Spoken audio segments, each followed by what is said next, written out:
we'll go ahead and get started with the press conference. First of all, greetings and welcome to your new terminal. Obviously, what a great day this is, not only for the airport staff and the airlines and our tenants, but for Grand Island. This is definitely a new era in air travel here at the Central Nebraska Regional Airport. I'm happy to report that our first flight arrived at 10 p.m. last night. American Eagle from Dallas arrived actually about 10 minutes early. So we actually have started our air service already. And then American Airlines departed at 6 o'clock this morning with a full plane, 50 passengers, left on time, and we had no issues with any of the facilities. All the people and facilities performed up to expectations. Like I said, today marks a new era for us here in Grand Island and in Central Nebraska.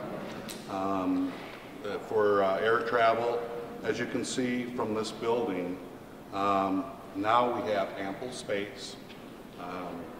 We've got brand new chairs you can sit on.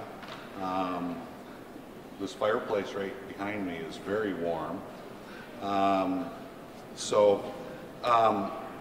Anyways,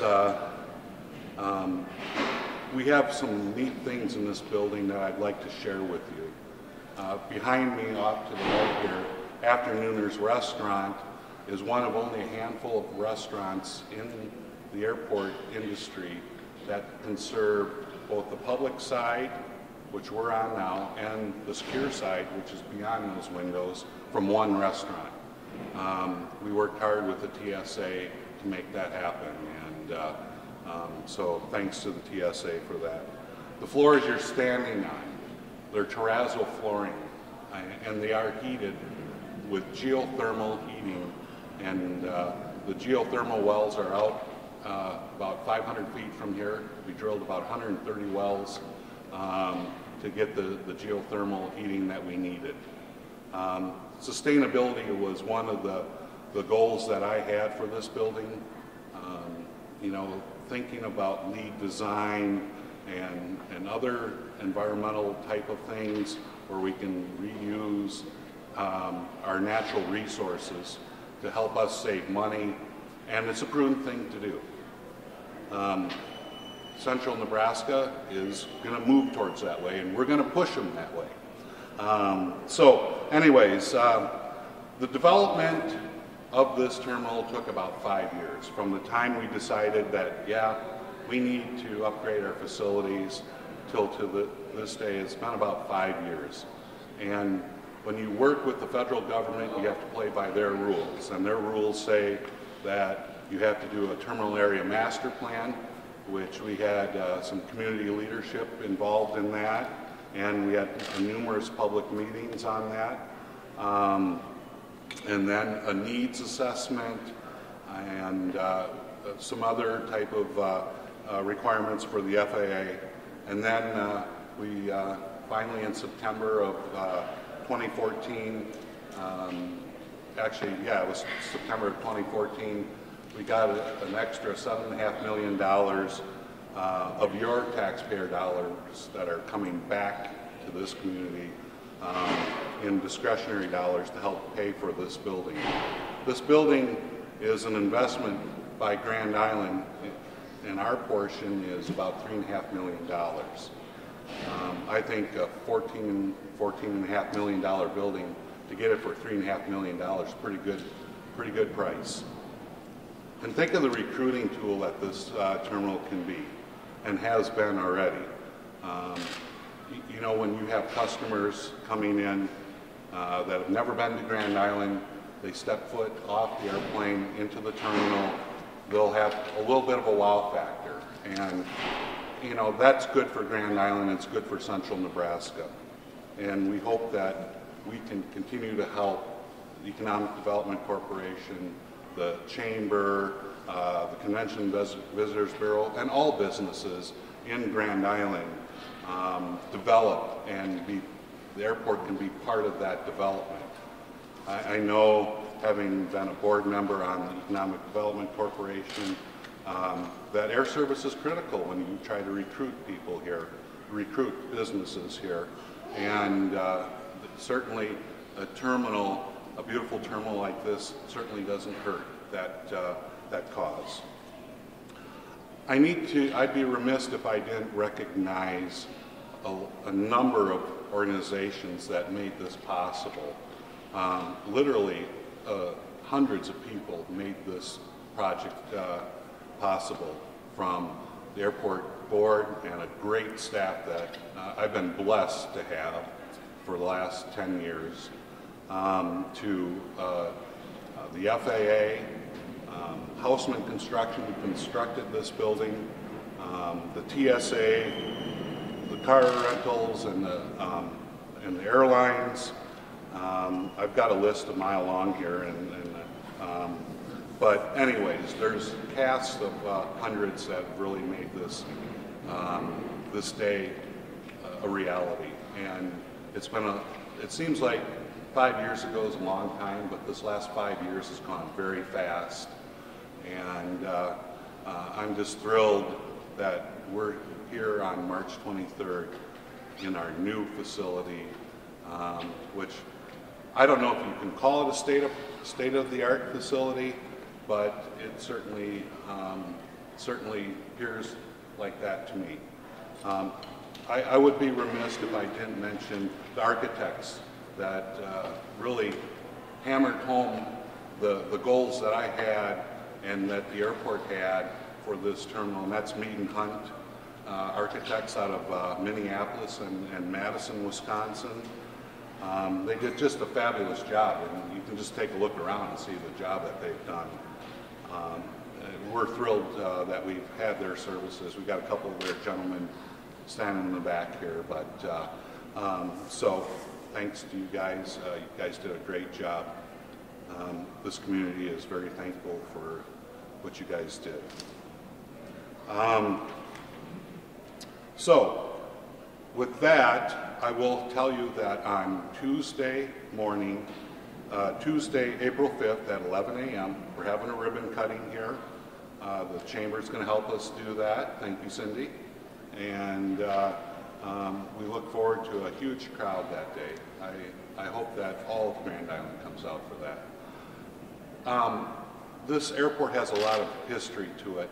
And if you look at the monitor above the baggage claim, you'll see a video from 1938 from the original Aerosmith Field. And if you get a chance, go over there and take a look. All of Grand Island came out on that day, September 28, 1938. Was anybody here in 1938? No? Okay. Well, okay. There's a lot of great history here. And Aerosmith Park, or Aerosmith Field, also bears another name here, and it's Aerosmith Park. We have a memorial park out in front over here that we had previously over where there's construction going on now. So we're keeping Aerosmith Park going as part of this construction project as well. So with that, I'll answer any questions that you all may have. Mike, it's getting a little bit windy this morning. Your passengers that took off this morning, what did they think of the jet bridge? Well, I didn't get a chance to go on the plane after they boarded, but I can tell you the passengers that got off at 10 o'clock last night, and they got off the jet bridge and you're looking around like, you know, where are we? A number of the staff can attest to that. We were kind of directing people how to get to the baggage claim and that kind of stuff, because they were just awed by the facilities that we have here. Obviously, the jet bridge will come in handy this afternoon when it's raining and 40-mile-an-hour winds, and also the covered canopy out front here. That was something that I really wanted to have for our customers here. And not only does it provide a purpose in keeping people dry, but also looks beautiful. It really makes this terminal pop. So. I imagine the last couple of days had to be a lot of activity just transitioning over, kind of, did it go, you know, I'm sure you planned for that for a long time, did it go pretty well? Actually, it did. It really did. You know, the big part, believe it or not, was getting the telecommunications stuff transferred over from one facility to the other. The transfer we did yesterday afternoon after the American Eagle flight left at 2:15.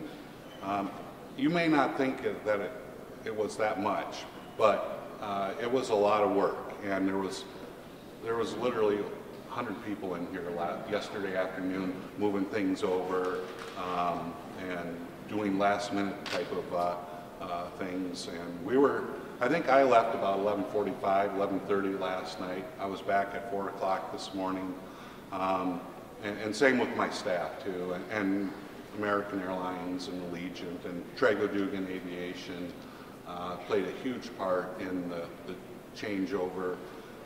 So it all worked out perfect. For the flying public, what do you think are going to be the biggest things that they're going to notice out here?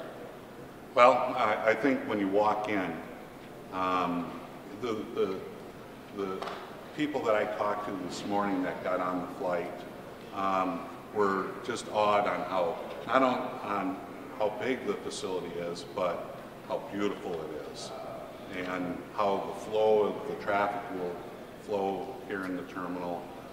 So, you know, we have a flight coming in this afternoon. That'd probably be a good chance for you guys to ask. Yes, sir. Mike, when we come out for our 6 a.m. departure flight, now we can come a little earlier and have breakfast after we go through security? That's correct. Afternooners has a real neat coffee machine that serves different varieties, different types of coffees. It's going to be a full service, and if you're getting on the Las Vegas flight, you can come early and drink out here. You know, we can, you know, in the old terminal, you couldn't drink while you're waiting actually in the secured area, or you couldn't really eat either, for that matter. So it's just, everything's going to change. So we like to think that we're a full service terminal. So, yeah, afternooners will be open, I think about, well, we open up the terminal at 4:45 in the morning, so they'll be here. Yep, yep. With record months and record year boardings, what do we expect to see? Will there be a bigger jump maybe this month in boardings due to this new size of terminal? Yeah, through the end of February, we were up 14% year to date over last year. February itself was up, I think, 20% over February of last year. We're tracking this month to have our second biggest month ever. Our biggest month ever was last December, and we're tracking close to about 7,000 boardings. That'll put us up about close to 20% over last year's record. So we're just doing gangbusters here. I got to thank the public and people that support this airport by buying airline tickets for helping us achieve that. So I'm very secure in saying that, or very sure in saying that we'll see 70,000 boardings this year. That's a total of 140,000 passengers in and out. Not to mention people using the restaurant, people coming out for greeting and well-wishers and that type of thing. We could see close to 200,000 people using this terminal in the first year.